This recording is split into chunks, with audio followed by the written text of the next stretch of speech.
Entre assassinat, corruption avec le pape et contrôle de banque, dans cette vidéo nous vous présentons les 4 faits sur la franc-maçonnerie qui vont vous étonner.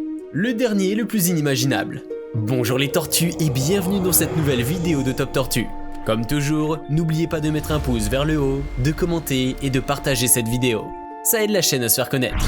N'oubliez pas également de vous abonner et de cliquer sur la cloche pour être prévenu lorsque je sors une nouvelle vidéo. C'est parti pour notre top 4 des faits sur la franc-maçonnerie. Vous n'allez pas croire le premier, il est vraiment bluffant. 4. Le recrutement des francs-maçons.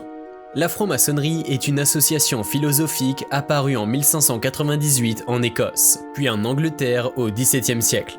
Elle prodigue un enseignement grâce à des rituels et des symboles. Le recrutement des francs-maçons reste très secret, mais quelques procédures restent publiques. Chacun est libre de déposer sa candidature. Plusieurs sites internet précisent les démarches à suivre.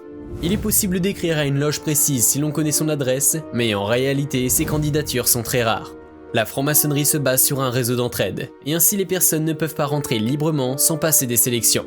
Le meilleur moyen de parvenir à être recruté est d'être parrainé par un membre d'une loge.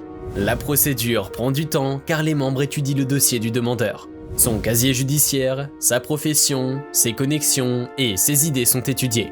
Le dossier est ensuite montré à différents membres de la loge et le postulant a un entretien avec eux. Ceci permet d'évaluer si sa démarche est sincère, motivée et honnête. Les critères restent secrets selon les différentes loges.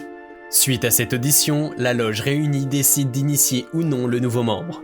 Dans la suite de la vidéo, nous parlerons des assassinats et des affaires de corruption. Si le candidat est retenu, il est reçu au cours d'une cérémonie d'initiation. Cette initiation change selon les rites, mais la procédure reste généralement la même. Toute une série d'épreuves est présente ayant des symboles forts. Les outils du grade et les signes de reconnaissance sont enseignés et le candidat devient apprenti. Le parcours du candidat est ensuite discuté. Le statut des membres se caractérise par 3 grades. Tout d'abord, le candidat devient apprenti, il passe ensuite compagnon, puis peut atteindre la maîtrise.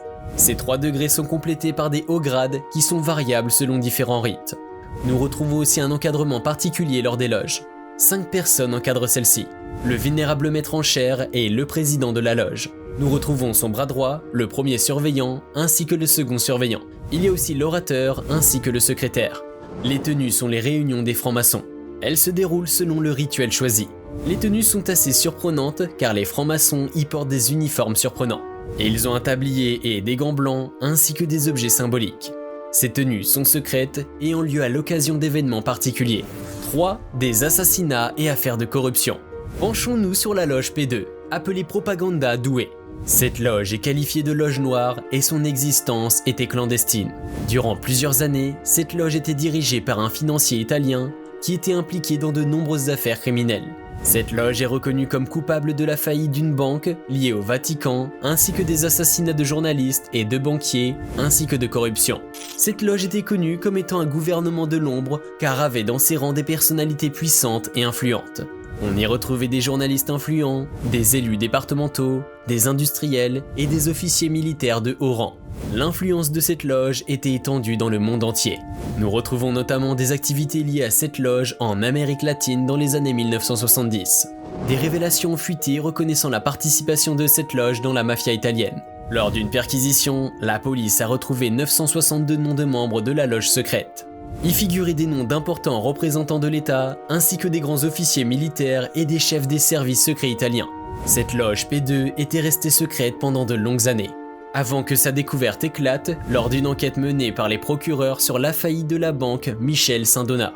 Le futur président du conseil, Silvio Berlusconi, était un membre de cette loge ainsi que le fils du dernier roi d'Italie, Victor Emmanuel. En 1981, plusieurs membres politiques ont démissionné car des scandales les liant à la loge P2 ont été médiatisés. L'objectif de cette loge était de former une nouvelle élite politique et économique pour diriger l'Italie, et ceci dans une forme de démocratie tout en restant autoritaire. Des hommes étaient ainsi choisis afin de contrôler des positions clés dans les intérêts de la loge. Une commission d'enquête présidée par Tina Anselmi, une femme politique démocrate italienne, a conclu que la loge P2 était une organisation criminelle secrète. L'enquête a révélé des relations qu'entretenait la loge avec l'Argentine et certaines personnes suspectées d'être liées à la CIA. Nous pouvons retrouver plusieurs affaires impliquant des francs-maçons dans des assassinats. Par exemple, en 2021, une chef d'entreprise de l'Ain et son mari sont suspectés d'avoir eu recours à des tueurs à gages francs-maçons pour éliminer un syndicat. La même année, un homme de 31 ans est soupçonné d'être le bras armé d'une officine maçonnique impliquée dans plusieurs crimes. Un homme politique aurait commandé un projet d'assassinat par un réseau franc-maçon tueur. L'affaire des Barbouzes de la DGSE est une affaire criminelle qui met en cause deux gardiens qui auraient exécuté des assassinats rémunérés. Ces gardiens étaient en contact avec des francs-maçons et le journal Le Parisien évoquait l'affaire sous le titre « Victime de tueurs francs-maçons ». Ceci fut une grosse affaire qui a fait beaucoup parler. Les loges ont donc communiqué afin d'apaiser la situation. La Grande Loge de l'Alliance maçonnique française a déclaré qu'elle prône le respect strict et absolu de toutes les lois en vigueur dans la République et suspend les membres incriminés. 2. Les différents rites maçonniques. Nous retrouvons plusieurs rites maçonniques. Ils représentent un ensemble de rituels qui unifient et harmonisent les pratiques des loges maçonniques. Ils sont constitués de symboles, de mots et de gestes qui forgent une identité aux différentes loges. Le rite français est un rite maçonnique codifié au XVIIIe siècle. Ce rite se structure en 3 grades et 4 ordres. Nous retrouvons les loges bleues, le membre peut être apprenti, puis compagnon, puis maître. Il y a aussi les chapitres dans lesquels on retrouve l'élu secret en premier ordre, le grand élu écossais en deuxième ordre, le chevalier d'Orient en troisième et le chevalier de l'Aigle en quatrième ordre. Le rite français est pratiqué par 900 loges sous ses diverses formes. Le rite d'York est un rite venant d'Irlande et très présent en Amérique du Nord. C'est le rite le plus utilisé aux États-Unis. Il s'appuie sur la Bible et reprend un modèle hiérarchique proche du rite français.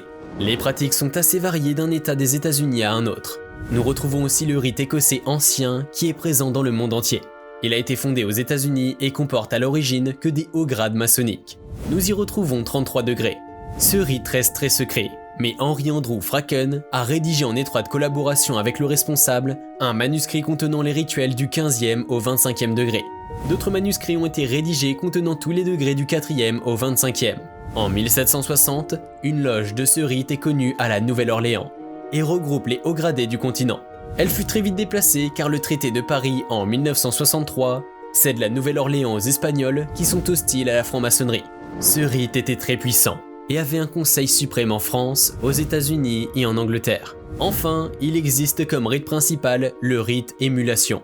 Il a été fondé en Angleterre début 19e et fut introduit en France un siècle plus tard. Ses particularités sont de graviter autour des références universelles du métier. Les cérémonies ne sont pas intégralement par cœur et tout le monde est d'égal à égal en droit.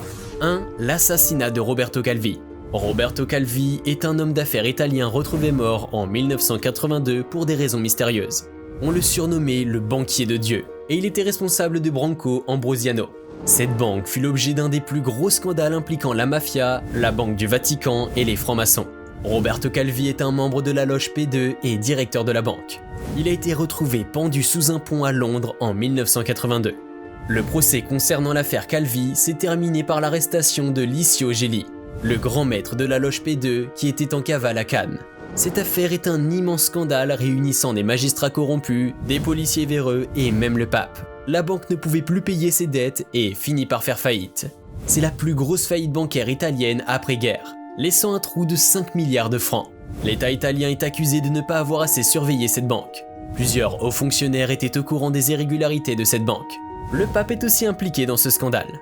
Il aurait demandé à son archevêque américain de convaincre la banque de diversifier les placements du Vatican.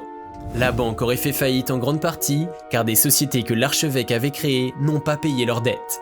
Elles étaient dans des paradis fiscaux afin de réaliser des placements de la Banque du Vatican. Les responsables italiens de cette faillite faisaient aussi partie de la loge P2. Je trouve ça fou que des personnes aussi corrompues puissent contrôler des banques aussi importantes et faire disparaître des personnes aussi influentes.